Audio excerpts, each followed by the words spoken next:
الرحمن الرحیم۔ آج کل بہت زیادہ ایسے لوگ ہمیں ملتے ہیں جن سے گلا شکوہ کہ ان کے سسرال میں ان کے لیے بڑی مصیبتیں کھڑی ہو جاتی ہیں، شوہر چھوڑ دیتا ہے، محبتیں ختم ہو جاتی ہیں، آپس میں تعلقات 2 سال 3 سال 6 سال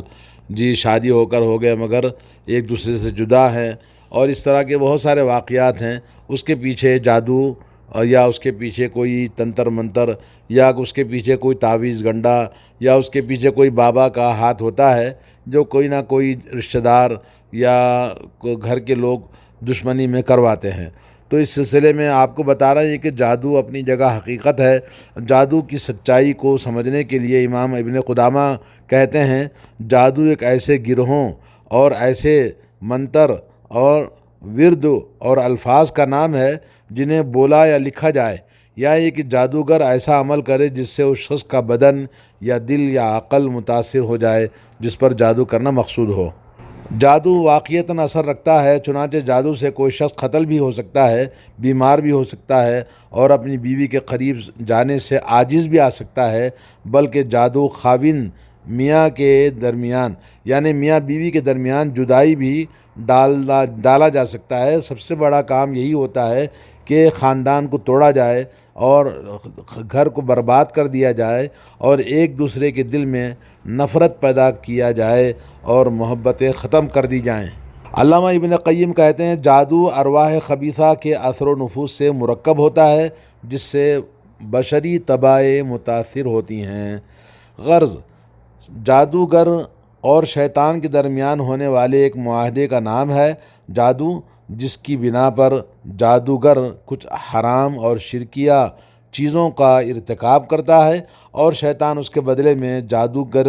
کی مدد کرتا ہے اور اس کے مطالبات کو پورا کرتا ہے۔ آج کل جو گھروں میں بیماریاں، پریشانیاں اور محبتیں ختم ہو جانا، میاں بیوی کے جھگڑے اور مرد کا عورت کے قابل نہ رہنا یا عورت کو چھوڑ دینا، یہ تمام فساد کہاں سے آتا ہے؟ یہ تعویذ گنڈے سے آتا ہے، باباؤں سے آتا ہے، مزار سے آتا ہے، پیر اور جمعرات کی فاتحہ اور نیاز سے آتا ہے، اور جتنے بھی شرک اور بدعت والے کام ہیں وہاں سے آتا ہے، کیونکہ شیطان کو راضی کرنے اور اس کا تقرب حاصل کرنے کے لیے جادوگروں کے مختلف وسائل ہوتے ہیں۔ بعض جادوگر اس مقصد کے لیے قرآن مجید کو اپنے پاؤں سے باندھ کر بیت الخلاء میں جاتے ہیں، بعض قرآن مجید کی آیات کو گندگی سے لکھتے ہیں، بعض انہیں حیض کے خون سے لکھتے ہیں، بعض قرآنی آیات کو اپنے پاؤں کے نچلے حصے پر لکھتے ہیں، کچھ جادوگر سورہ فاتحہ کو الٹا لکھتے ہیں اور کچھ بغیر وضو کے نماز پڑھتے ہیں اور کچھ ہمیشہ حالت جنابت میں رہتے ہیں، اور کچھ جادوگروں کو شیطان کے لیے جانور ذبح کرنے پڑتے ہیں اور وہ بھی بسم اللہ پڑھے بغیر، اور ذبح شدہ جانور کو ایسی جگہ پر پھینکنا پڑتا ہے جس کو خود شیطان طے کرتا ہے، اور بعض جادوگر ستاروں کو سجدہ کرتے ہیں اور ان سے مخاطب ہوتے ہیں، اور بعض جادوگر اپنی ماں یا بیٹی سے زنا کرنا پڑتا ہے، اور کچھ کو عربی کے علاوہ کسی دوسری زبان میں ایسے الفاظ لکھنے پڑتے ہیں جن میں کفریہ معنی پائے جاتے ہیں۔ ان تمام سے معلوم ہوا کہ جادوگر سے پہلے کوئی حرام کام شیطان کرواتا ہے، پھر اس کی مدد اور خدمت کرتا ہے۔ چنانچہ جادوگر جتنا بڑا کفریہ کام کرے گا، شیطان اتنا ہی زیادہ اس کا فرما بردار ہوگا اور اس کے مطالبات کو پورا کرنے میں جلدی کرے گا، اور جب جادوگر شیطان کے بتائے ہوئے کفریہ کاموں کو بجا لانے میں کوتاہی کرے گا تو شیطان بھی اس کی خدمت کرنے سے رک جائے گا اور اس کا نافرمان بن جائے گا۔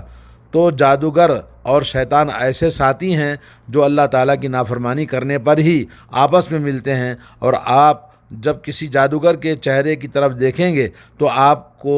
یہ باتیں یقیناً نظر آئیں گی، کیونکہ ان کے چہرے پر کفر کے اندھیریاں چھائی ہوئی ہوتی ہیں اور ان کا دل کالا اور ان کے چہرے بھی کالے ہوتے ہیں۔ اور یہ پیر بابا اور یہ خبر کے پجاری ان کی اور یہ جادو کرنے والوں کو آپ دیکھیں گے کہ ان کی حالت بڑی زبوں حالی کا شکار ہوں گے، اپنی بیوی اور اپنی اولاد حتیٰ کہ اپنے آپ سے بھی تنگ آ چکا ہوتا ہے،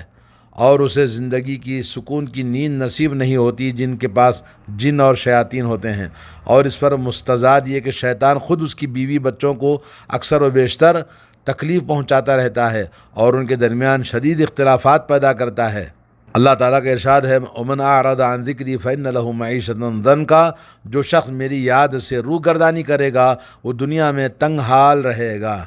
دوستو بھائیو، جن اور شیطان اور جادو کے درمیان بہت بڑا گہرا تعلق ہوتا ہے، بلکہ جادو کی بنیاد ہی جنات اور شیاطین ہیں۔ بعض لوگ جنات کے وجود کا انکار کرتے ہیں، بلکہ ان کو اسلام کے بارے میں یقین نہیں آتا، یا کہ وہ انتہائی جاہل اور دنیا دار انسان بے ایمان ہوتا ہے جو ان پر یقین نہیں رکھتا، کیونکہ قرآن مجید کی بہت ساری آیات اس بارے میں موجود ہیں۔ بلکہ جنات کے متعلق ایک مکمل صورت قرآن مجید کے اندر سورۃ الجن اللہ نے نازل فرمائی ہے، اور قرآن مجید میں 22 مرتبہ لفظ جن آیا ہے، اور الجان کا لفظ 7 مرتبہ آیا ہے، اور لفظ شیطان 68 مرتبہ آیا ہے، اور لفظ شیاطین 17 مرتبہ ذکر کیا گیا ہے، جس سے اس موضوع کی حقیقت کو سمجھنا آسان ہے۔ قرآن مجید میں جن اور شیاطین کا ذکر کثرت کے ساتھ موجود ہے، اور احادیث کے اندر بھی اس کا ذکر وضاحت کے ساتھ موجود ہے۔ جادو کے سیکھنے کا اور جادوگروں کا ذکر قرآن مجید میں بہت ساری آیات میں موجود ہے، اور احادیث کے اندر بھی موجود ہے۔ نبی کریم صلی اللہ علیہ وسلم پر لوگوں نے جادو کیا تھا، جیسا کہ حضرت عائشہ رضی اللہ تعالی عنہ کہتی ہیں کہ قبیلے بنو زریق سے تعلق رکھنے والے ایک شخص نے، جسے لبید بن العاصم کہا جاتا ہے، رسول کریم صلی اللہ علیہ وسلم پر جادو کر دیا، جس سے آپ صلی اللہ علیہ وسلم متاثر ہوئے۔ چنانچہ آپ کا خیال ہوتا کہ آپ نے فلاں کام کر لیا ہے، حالانکہ آپ نے وہ کام نہیں کیا ہوتا تھا۔ یہ معاملہ ایسے ہی چلتا رہا، یہاں تک کہ آپ ایک دن یا ایک رات میرے پاس آئے اور بار بار اللہ تعالیٰ سے دعا کرتے رہے، اور اس کے بعد مجھ سے فرمانے لگے، اے عائشہ، کیا تمہیں معلوم ہے کہ اللہ تعالیٰ نے میری دعا قبول کر لی ہے؟ میرے پاس 2 آدمی آئے تھے، جن میں سے ایک میرے سر اور دوسرا میرے پاؤں کے پاس بیٹھ گیا، اور ایک نے دوسرے سے پوچھا، اس شخص کو کیا ہوا ہے؟ اس پر جادو کیا گیا ہے۔ کسی نے اس پر جادو کیا ہے۔ پوچھا کس نے کیا ہے؟ بتایا لبید بن العاصم نے۔ کس چیز میں کیا ہے؟ کنگھی، بالوں اور کھجور کے خوشے کے غلاف میں کیا ہے۔ جس چیز میں اس نے جادو کیا ہے وہ کہاں ہے؟ بتایا بیر زروان میں۔ چنانچہ رسول اللہ صلی اللہ علیہ وسلم اپنے کچھ صحابہ کرام رضوان اللہ علیہم اجمعین کے ساتھ اس کنویں کے پاس گئے اور اسے نکالا، پھر واپس آ گئے اور فرمانے لگے، اے عائشہ، اس کا پانی انتہائی سرخ رنگ کا ہو چکا تھا، اور اس کی کھجور کے سر ایسے تھے جیسے شیطان کے سر ہوتے ہیں، یعنی وہ انتہائی بد شکل تھیں۔ میں نے کہا، اے اللہ کے رسول صلی اللہ علیہ وسلم، آپ نے جادو کنویں سے نکالا نہیں؟ آپ صلی اللہ علیہ وسلم نے فرمایا، اللہ تعالیٰ نے مجھے عافیت دے دی ہے، اور میں نہیں چاہتا کہ لوگ کسی اور شر اور فتنے میں مبتلا ہو جائیں۔ اس کے بعد نبی کریم صلی اللہ علیہ وسلم نے اسے نکالنے کا حکم دیا، پھر اسے زمین میں دفنا دیا گیا۔ یہ حدیث صحیح بخاری صحیح مسلم کی ہے۔ اس حدیث کی مختلف روایات کو معلوم کرنے سے یہ پتہ چلتا ہے کہ جادو آپ کو اپنی بیویوں کے ساتھ قریب جانے سے روکنے کے لیے کیا گیا تھا۔ چنانچہ آپ کا خیال ہوتا کہ آپ اپنی کسی بیوی سے جماع کر سکتے ہیں، پھر جب قریب ہوتے تو نہ کر پاتے، بس اس کا آپ پر یہی اثر تھا۔ اس کے علاوہ آپ کی عقل اور آپ کے تصرفات جادو کے اثر سے محفوظ تھے۔ امام راضی رحمۃ اللہ علیہ کہتے ہیں کہ جادو ثابت اور فی الواقع موجود ہے، اور جس پر جادو کیا جاتا ہے اس پر اس کا اثر ہوتا ہے، اور کچھ لوگوں کا یہ دعویٰ بالکل غلط ہے کہ جادو حقیقتاً موجود نہیں ہے، محض وہم و گمان ہے، کیونکہ اللہ تعالیٰ نے قرآن مجید میں ذکر فرمایا ہے کہ جادو ان چیزوں میں سے ہے جن کا علم باقاعدہ طور پر سیکھا جاتا ہے، اور یہ کہ جادو کی وجہ سے جادوگر کافر ہو جاتا ہے، اور یہ کہ جادو کر کے میاں بیوی کے درمیان جدائی ڈالی جا سکتی ہے۔ چنانچہ یہ ساری باتیں کسی ایسی چیز کے متعلق ہی ہو سکتی ہیں جو فی الواقع موجود ہو۔ علامہ قرطبی کہتے ہیں کہ جادو زمانے قدیم سے موجود ہے، جادو کا علم مختلف زبانوں میں منتشر رہا ہے اور لوگ اس کے بارے میں گفتگو کرتے رہتے ہیں، لہذا یہ کوئی نئی چیز نہیں ہے، اور صحابہ اور تابعین کرام میں سے کسی ایک سے بھی جادو کا انکار ثابت نہیں ہے۔ علامہ ابن ابی العز حنفی رحمہ اللہ فرماتے ہیں، علماء نے حقیقت جادو اور اس کی اقسام میں اختلاف کیا ہے، اور ان میں سے اکثر یہ کہتے ہیں کہ جادو جس پر کیا گیا ہے آدمی کی موت کا سبب بنتا ہے، یا کہ کبھی اس کو بیمار کر دیتا ہے۔ علامہ رازی رحمۃ اللہ علیہ نے جادو کی 8 قسمیں بتائی ہیں، اور اسی طرح سے امام راغب اصفہانی نے سحر کا اطلاق کئی معنوں پر لیا ہے، جو تقریباً انہوں نے 4 قسمیں جادو کی بتائی ہیں۔